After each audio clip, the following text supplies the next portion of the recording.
താഴെ കൊടുത്തിരിക്കുന്ന റാബി വിള ഏതാണ്? ഖാരിഫ് വിളകൾ. ഖാരിഫ് വിളകൾ എങ്ങനെ നമുക്ക് പഠിച്ചു വെക്കാൻ പറ്റും? ഖാരിഫ് വിള പഠിച്ചു വെക്കാനുള്ള കോഡാണ് പനിച്ച എനക്ക് സോയ മതി. നിങ്ങൾ പല ആളുകൾ കേട്ടിട്ടുണ്ടായിരിക്കും. ഖാരിഫിന് നമുക്ക് ആരിഫ് എന്ന് കണക്കാക്കാം. ആരിഫ് നമ്മുടെ ഒരു കൂട്ടുകാരൻ ആരിഫിന് പനിച്ചു. പനിച്ച ആരിഫിനോട് ചോദിക്കണം, ആരിഫ് എനിക്ക് എന്താ വേണ്ട ചോദിക്കണം. അപ്പോൾ ആരിഫ് പറഞ്ഞു, അപ്പോൾ പനിച്ചെടുക്കാണ്, പനിച്ച എനക്ക് കണ്ണൂരാണെന്നുണ്ട്, എനക്ക് എന്നൊക്കെ പറയാം, എനക്ക് സോയ മതി, പനിച്ച എനക്ക് സോയ മതി എന്ന് പറയുന്നത്. അപ്പോൾ ഇത് വെച്ച് നമുക്ക് എന്ത് ചെയ്യാൻ പറ്റും? കണക്ട് ചെയ്യാൻ പറ്റും. പനിച്ച ആരാണ്? പ പരുത്തി, നീ നിലക്കടല, ച ചോളം, എ എള്ള്, നെല്ല്, കരിമ്പ്, കരിമ്പാണ്, ദെൻ സോയാബീൻ, മഞ്ഞൾ, തിനവിളകൾ. അങ്ങനെയുണ്ട്.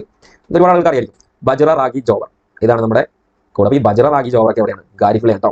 അപ്പോൾ നമ്മുടെ ആരിഫ് പറയണത് ആരിഫ് പറയാണ് പനിച്ചടക്കാണ്, പനിച്ചനക്ക് എന്ത് മതി? സോയ മതി എന്ന് നമ്മുടെ ആരിഫ് പറയണം. അപ്പോൾ ഇത് വെച്ച് നമുക്ക് കണക്ട് ചെയ്യാൻ പറ്റും. അല്ലെങ്കിൽ ചിലപ്പോൾ റാബിവിളയാണോ, ഇപ്പോൾ റാബിന്റെ കോഡാണെന്ന് വിചാരിച്ചെങ്കിൽ നമ്മൾ ഏത് പനിച്ചനക്ക് സോയ മതി എന്നുള്ളത് റാബിവിള പോയില്ലേ, ആകെ പ്രശ്നമാവും. അപ്പോൾ ഇവിടെ എന്ത് ചെയ്യുക? നമ്മുടെ ആരിഫ് പനിച്ചടക്കാണ്, പനിച്ച ആരിഫിന് എന്ത് മതി? ആരിഫ് പറയണ എനിക്ക് സോയ മതി, പനിച്ചനക്ക് സോയ മതി. ഓക്കെ അല്ലേ? ഇനി ഇവിടെ നമ്മുടെ ബജ്റ റാഗി ജോവറൊക്കെ ഖാരിഫിലാണ്. അപ്പോൾ കോഡ് കുറച്ചുകൂടി ഒന്നുകൂടി വലുതാക്കി പറയുകയാണെങ്കിൽ വേറെ കോഡ് ഉണ്ട്. പനിച്ച എനിക്ക് എന്ത് മതി? ചോറും ബജ്ജിയും സോസും മതി അറിയണം. ഓക്കെ, പനിച്ചിടക്കാണ്, എന്നാലും എന്ത് വേണം? ചോറും ബജ്ജിയും വേണം, സോസും വേണം അല്ലേ? അപ്പോൾ പനിച്ച എനിക്ക് ചോറും ബജ്ജിയും സോസും മതി എന്ന് പറയണം. അപ്പോൾ ഇവിടെ കൂടുതലായിട്ട് നമുക്ക് നോക്കാൻ ഏതൊക്കെയാണ്? ബാക്കിയുള്ളതൊക്കെ അവിടെ ഉണ്ടല്ലോ. ചോറും എന്നുള്ളത് റാ ഏതാണ്? റാഗി. ദെൻ ബജ്റ ഏതാണ്? ബജി, ജി ജോവർ. അതേപോലെ തന്നെ സൂര്യകാന്തി. ദെൻ ഇത്ര കാര്യങ്ങളാണ് അവിടെ ഖാരിഫ്.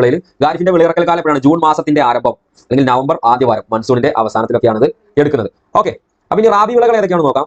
നവംബർ മാർച്ച് മാസങ്ങളിൽ ഗോപബാലിക പുകവലിക്കും. ഇതിന്റെ കോഡാണ് കേട്ടോ. ഓക്കെ, എങ്ങനെയാണ് റാബി വിള ഏതൊക്കെയാണ്? നവംബർ മാർച്ച് മാസങ്ങളിൽ ഗോപബാലിക പുകവലിക്കും. ഏതൊക്കെ മാസങ്ങളിലാണ്? നവംബറിലും മാർച്ചിലും കേട്ടോ. നവംബർ മാർച്ച് മാസങ്ങളിൽ ഗോപബാലിക പുകവലിക്കും എന്നുള്ളതാണ് ഇത് റാബി വിളകൾ ഏതെല്ലാം എന്ന് പഠിച്ചു വെക്കാനുള്ളത്. ഇവിടെ ഒരു ചിത്രം കൊടുത്തിട്ടുണ്ട്, ഗോപബാലിക പുക എന്ന് ഓർത്ത് വെക്കുക. ഈസി അല്ലേ? യെസ്. നിങ്ങൾ ഏതാണ്? ഗോതമ്പ്, ഗോപ, പയർ, ബാലിക, ബാർലി, കടുക്, ദെൻ പുകയില അല്ലെ? ഇത്രയാണ് നമ്മുടെ റാബി വിളകൾ. ഇതന്നെയാണ് നമ്മുടെ ചോദ്യം അല്ലെ? റാബി വിള ഏതാണെന്ന് ചോദിച്ചത് കടുകൽ ഓപ്ഷൻ ഉണ്ടായിരുന്നു. അപ്പോൾ നിങ്ങൾ വിളയിറക്കൽ കാലം ഏതാണ്? നവംബർ മധ്യം, ശൈത്യകാല ആരംഭം, മാർച്ച് വേനലിന്റെ ആരംഭം. ഇനി സെയ്ദ് വിളകൾ, പഴം, പച്ചക്കറി, തണ്ണിമത്തനൊക്കെയാണ് സെയ്ദ് വിളകൾ. മാർച്ച് വേനലിന്റെ ആരംഭത്തിൽ തുടങ്ങി ജൂൺ മാസത്തിന്റെ ആരംഭം.